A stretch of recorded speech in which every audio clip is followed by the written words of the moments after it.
ગુજરાતનું ગોંડલ છેલ્લા ઘણા સમયથી ચર્ચામાં રહ્યું છે અને ગણેશ ગોંડલનો જે સમગ્ર કેસ હતો એમાં જયરાજસિંહ જાડેજા અને રાજુ સોલંકી વચ્ચે જે સમાધાન થયું છે એ બાદ આપણે જોયું હતું કે રાજુ સોલંકીનો બહિષ્કાર દલિત સમાજ દ્વારા કરવામાં આવ્યો હતો અને હવે ફરી એક વખત આવો જે કિસ્સો સામે આવ્યો છે વિગતે ચર્ચા કરીએ સમગ્ર વિષયની। નમસ્કાર, હું હંસિની અને તમે જોઈ રહ્યા છો નિર્ભય ન્યૂઝ।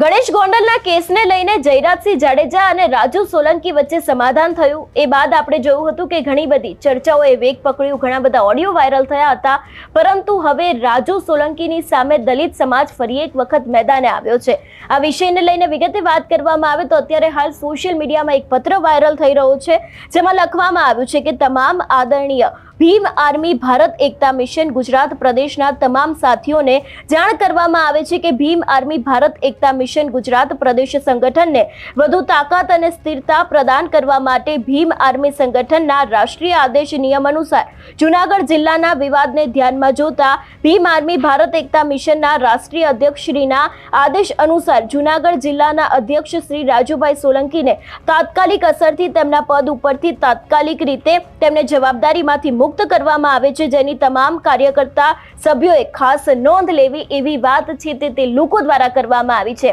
એક તરફ જ્યારે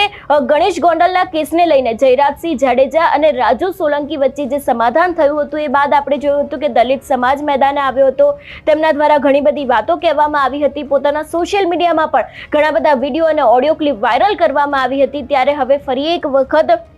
આજ સમાજ છે જે મેદાન આવ્યું છે ને એવું પણ ક્યાંક કહેવામાં આવ્યું છે કે ભીમ આર્મી સંગઠનના રાષ્ટ્રીય આદેશ નિયમ અનુસાર જૂનાગઢ જિલ્લાના વિવાદને ધ્યાનમાં લઈને, એટલે કે આજે સમગ્ર વિવાદ સામે આવ્યો હતો એને ધ્યાનમાં લઈને ભીમ આર્મી ભારત એકતા મિશનના રાષ્ટ્રીય અધ્યક્ષ શ્રીના આદેશ અનુસાર જૂનાગઢ જિલ્લાના અધ્યક્ષ શ્રી જે રાજુ સોલંકી છે એને તાત્કાલિક અસરથી તેમના પદ ઉપરથી અત્યારે હાલ જવાબદારીમાંથી મુક્ત કરવામાં આવી છે, જેની તમામ લોકોએ નોંધ લેવી એવી પણ વાત તેમના દ્વારા કરવામાં આવી છે। એક તરફ જ્યારે દલિત સમાજના લોકો અત્યારે હાલ આ સમગ્ર મામલાને લઈને રોષે ભરાયા છે, ક્યાંક ને ક્યાંક રાજુ સોલંકીની સામે ઘણા બધા નિવેદનો આપવામાં આવી રહ્યા છે। એવામાં આપણે થોડા સમય પહેલા જોયું હતું કે જે સમયે ગણેશ ગોંડલનો જન્મદિવસ હતો ત્યારે ફરી એક વખત રાજુ સોલંકી અને ગણેશ ગોંડલ છે તે એક મંચ ઉપર જોવા મળ્યા હતા, ઘણા બધા તર્ક વિતર્ક સર્જાયા હતા અને ખાસ કરીને એ સમયે રાજુ સોલંકી દ્વારા ઘણા બધા નિવેદનો આપવામાં આવ્યા હતા અને કહેવામાં પણ આવ્યું હતું, ઓડિયો ક્લિપને લઈને સ્પષ્ટતા કરવામાં આવી હતી, ગણેશ ગોંડલને લઈને અને જયરાજસિંહ જાડેજાને લઈને પણ વાતચીત કરવામાં આવી હતી,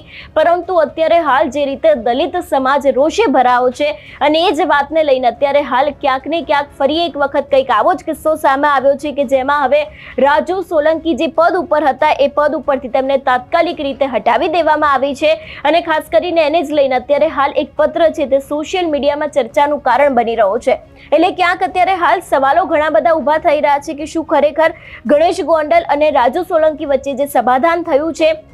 એને લઈને રાજુ સોલંકીને અત્યારે હાલ ક્યાંક ભારે પડી રહ્યું હોય એવા પણ લોકમુખ્ય સવાલો ઊભા થઈ રહ્યા છે। જોવાનું રહેશે કે જે રીતે અત્યારે હાલ દલિત સમાજ રોષે ભરાવ છે, રાજુ સોલંકીની સામે સવાલો ઊભા કરવામાં આવી રહ્યા છે, ત્યારે હવે આ ઘટનાની અંદર કયો વળાંક આવે છે, તમારું શું માનવું છે આ વિષયને લઈને અમને કમેન્ટ કરીને ચોક્કસ જણાવજો। તેની સાથે અમારી ચેનલ નિર્ભય ન્યૂઝને લાઇક, શેર અને સબસ્ક્રાઇબ કરવાનું ભૂલશો નહીં। નમસ્કાર।